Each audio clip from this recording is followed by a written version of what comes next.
What's the meaning of absurdist?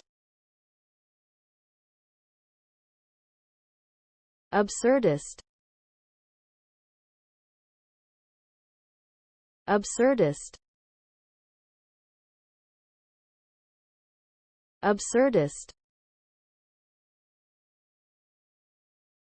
Absurdist. Absurdist. Absurdism is a philosophical movement that emphasizes the absurdity of the human condition. It argues that human beings are born with a desire for meaning and purpose, but that the universe is fundamentally meaningless. This conflict between human desire and the meaninglessness of the universe is what gives rise to the absurd.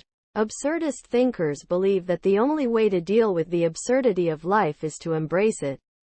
They argue that we should not try to find meaning in a meaningless universe, but instead we should focus on living our lives to the fullest and creating our own meaning. Some famous absurdist thinkers include Albert Camus, Jean-Paul Sartre, and Samuel Beckett.